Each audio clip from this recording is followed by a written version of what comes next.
it like to be back, Joe? Yeah, it was great. Monday, Tuesday, Wednesday. Not so much today. Got pretty cold and wet at training, but no, it's been great to be back. Caught up with family, which is nice, and lots of friends yesterday. We didn't train yesterday, so it gave me a bit of a chance to catch up with a few old friends, now foes. So yeah, that's the nature of it. Yeah, I think Andy Farrell was saying he was hoping to meet up with you anyway. Did you get around to meeting him? Not yet, but we might catch up either this evening or a coffee tomorrow. I caught up with him in May, had a good chat. But yeah, Faz has done a great job, so yeah, it'll be interesting to see, how that manifests itself on Saturday. Joe, is it a bit overwhelming to be back? I mean, the attention in terms of the media, your first return as a head coach, or is it just something you take in your stride? It was a bit overwhelming at the airport on the way here, especially then the lads give me a hard time. But no, it's actually comfortable. I feel comfortable here. 10 years is a long time, and obviously we still have a home here. My daughter, I think we're probably one of the few loss-making landlords in Dublin, but that's just the way it is. I think it's one of the funny things about Dublin. They talk about kids staying in the home longer. I think our kids just stayed until we left. So it was a pretty good plot that they had, I think. Joe, it's the 150th anniversary, and there's been a lot of success in Ireland in the last 20 years, of which you've been a massive part. Do you take pride in what you see on Saturday from the home perspective? Yeah, I think what you want to leave is a legacy, that people are enthusiastic about the game, as much as anything. That the success that has allowed interest to grow, and the playing population to grow, and the health of clubs. I'm just going to catch up with some people from Old Wesley. I'll drop into Terranure while I'm back, and I just love the fact that the sport is not just flourishing at the top end, but we've been really well hosted by Wanderers the last couple of days in the training, and they've got a fantastic facility there that we've really been able to enjoy. So yeah, it's always a multifaceted thing and a multi-contributory thing. That it was a lot of people were putting a lot of effort in to help, I suppose, make the game more accessible, and then also make it more successful at the top end. We saw your fingerprints, or we thought we saw your fingerprints on the All Blacks in the World Cup quarter-final game. We talk a lot about old coaches and players having insights, but yours seem particularly important this week. Do you think it can give you a little bit of an advantage? I don't know. I've been out of it for a little while, and I probably knew just a couple more of the guys who were playing. The first time I coached against Ireland was the most bizarre coaching experience I think I've ever had. I got a phone call at the end of the Super Rugby to ask me from Ian Foster what was I doing. I said, I'm going to take a bit of a holiday, and he said, I've got just the destination for you. So it was into Auckland and a week coaching to get ready for the Irish, the first test in the Irish series, and all the coaching staff had COVID, and the gift that keeps on giving, I got COVID after that, and was locked up. We had Irish friends actually staying with us. We had to move them down the road to my brother's place, it was a really bizarre circumstance. At least by the time we got to the quarter-final of the World Cup, I'd been helping out for a while and was a little bit more comfortable, and I just thought it was one of the best games of rugby I've seen. Certainly not for coaches, because you got your heart in your mouth the whole time. Geordie Barrett holding up Ronan Kelleher was pivotal, but there were so many pivotal moments in that game. So it was, I just think, a great advertisement for really high-level competitive rugby. Joe, you've obviously gone with the start with Joseph Akusu-Sualihi, and also you've given a start to James Slipper, and with Angus Bell resting the bench. Could you just take us through some of those decisions? Yeah, Joe's fine. He got a kind of one of those stingers where he had a bit of a dead arm, and we just felt that it was better to get it properly assessed, and we couldn't hold the game up to do that. So we took him out of the game against Scotland, which was disappointing because we'd had a couple of late changes, one with Matt Fassler with injury and one with illness with Jeremy Williams. So it was a pretty disjointed old week in Edinburgh with the frozen grounds. And there's a funny story about us getting in the bus to go to the captain's run and going about 5 metres and then backing up 5 metres and all, getting off the bus. So that was. The boys loved that captain's run because they all went out in the snow. They loved it. Some of them had never seen it before. So that in itself was another really good experience. But for Joseph, he's fully fit, fully able.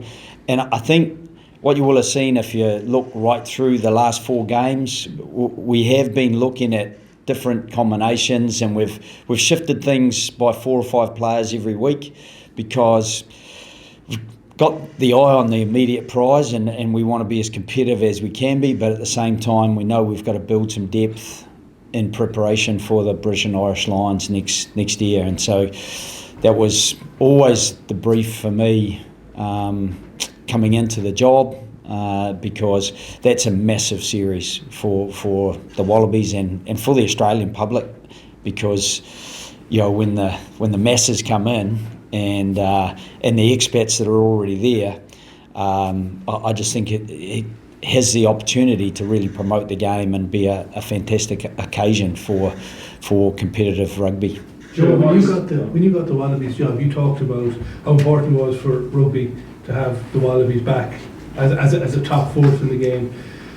Do you feel you're getting there? Where do you think you are now? Do you feel as if progress is being made, particularly over the last month? Yeah, I feel like I'm paddling hard, but I'm not necessarily going forward.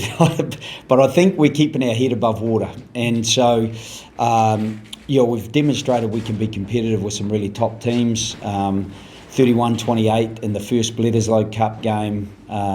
We led just before half time. That was a bit of a killer, letting in a try in Wellington just before half time. But until then, it was a very, very competitive game, and we have slipped off in a couple of second halves, which is frustrating. But at the same time, we're trying to build to 80-minute performances, and we're trying to build depth so that if we get a ripple like we did last week, that we can still try to stay on top of the water. So, we're not necessarily, I wouldn't say flying through it, but we are managing to keep our head above it, I think. And so there's been progress, I believe. We were quite confident in the progress we were making, but sometimes when it's not reflected on scoreboard results, there's always an element of frustration. But the other thing, we just wanted to raise the profile and excitement around the game, and we've had some really super messaging during this tour from people at home, really supporting the team, and that's a little bit of encouragement, because it was very flat this time last year.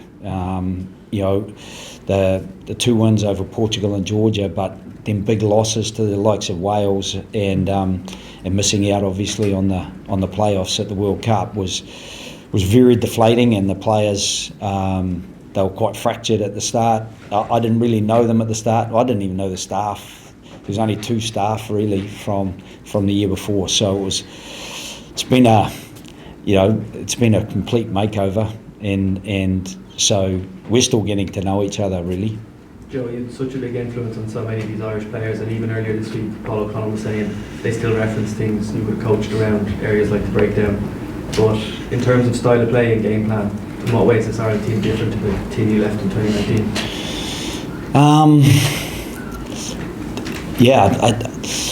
I think they're not that different. I think Jamison Gibson Park gives them so much speed in how quickly he arrives and lifts the ball and distributes it at the breakdown. I know it's something that Connor could do for us, but we probably use Connor's kicking game a little bit more. Not that Jamison's got a bad kicking game, it's just that people tend to play to their strengths, and then as a coach you're trying to maximise the strengths you have in the team. So, and a big part of it was talking to the players and seeing how they wanted to play, how they felt they were capable of best playing.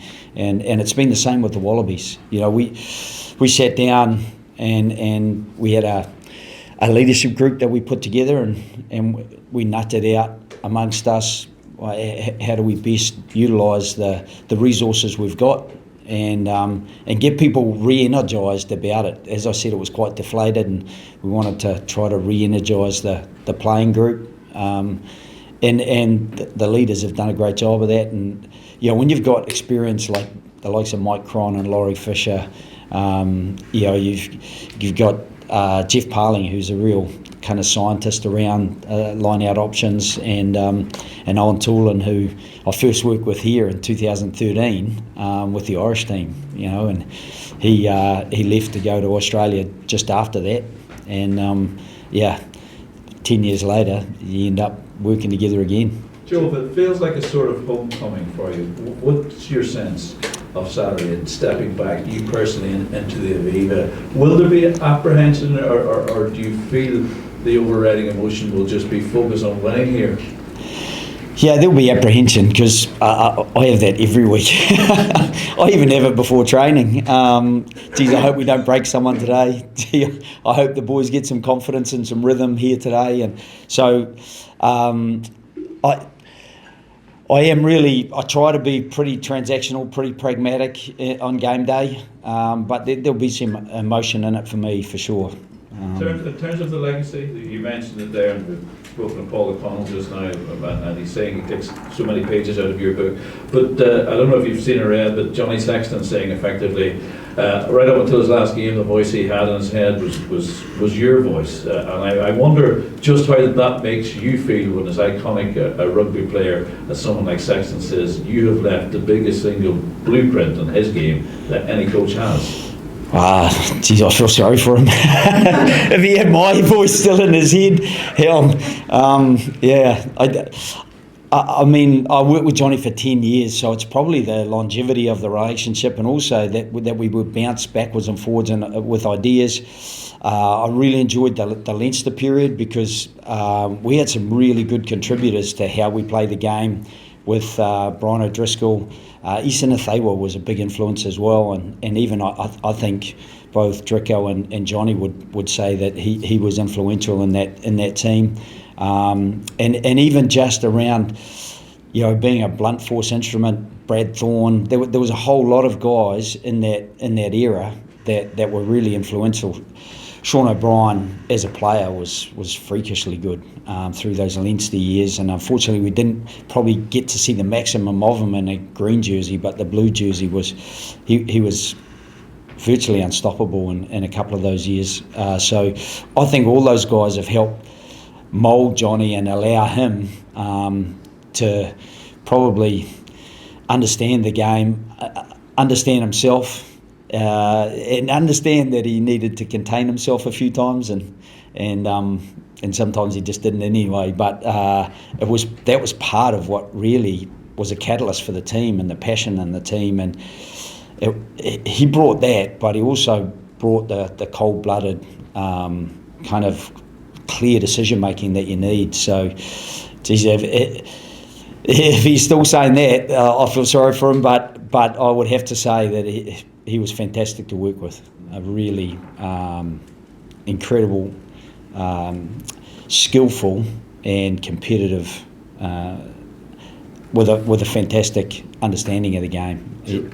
He was great. Excuse me. I was just going to say, Tane Edmed, you've obviously given a debut, and also, I was just wondering on your thoughts on Sam Prendergast, who obviously is a guy, I'm sure you've seen a lot of footage, and a bit like Sexton, a wonderful playmaker.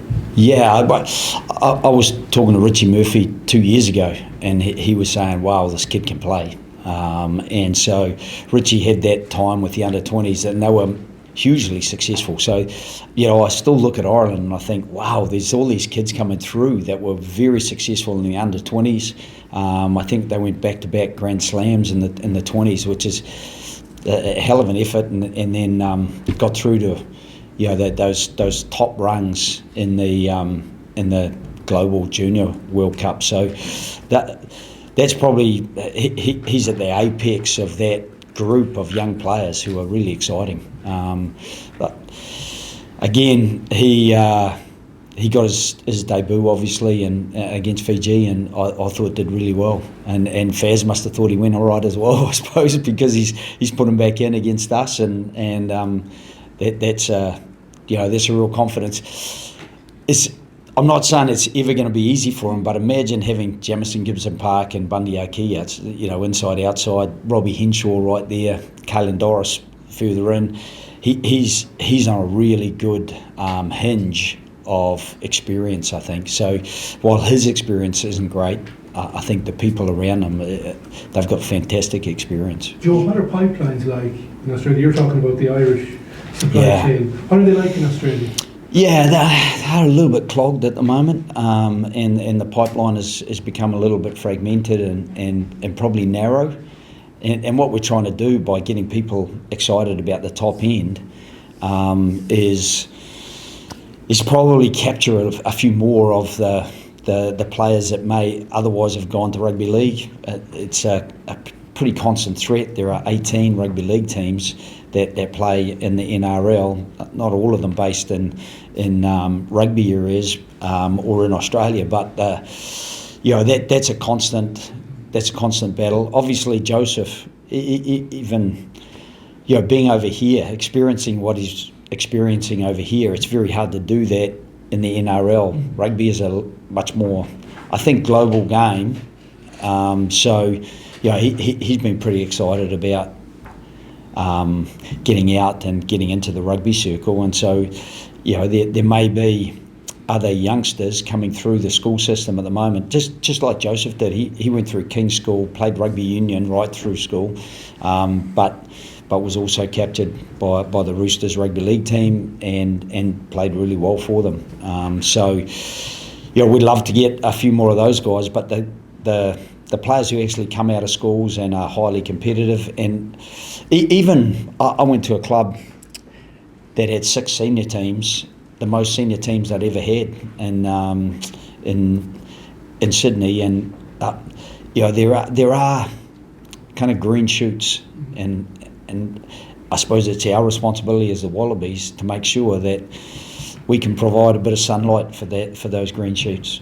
Joe, could you give me your favourite Cian Healy story? Just on the weekend in question. Oh wow, yeah. That's predictable. One of my favourite stories will be seeing him on Saturday run out, and seeing. I was watching and seeing Drico applaud him. Cian is the sort of guy I remember in a pre-season. He was doing the gym the same as everyone else, and he got massive so fast. He is exceptional, a physical specimen, and so we had to, a bit like Andrew Porter, is that both those guys, you have to lock them out of the gym as best you can, otherwise they just become behemoths. And one of the things with Cian is that he's so agile, and he was so dynamic as a young man.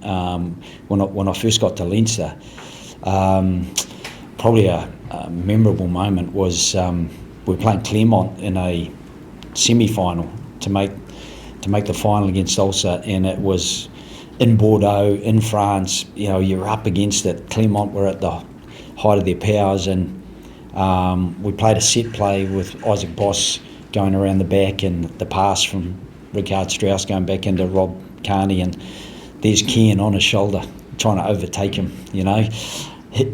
He's that sort of athlete.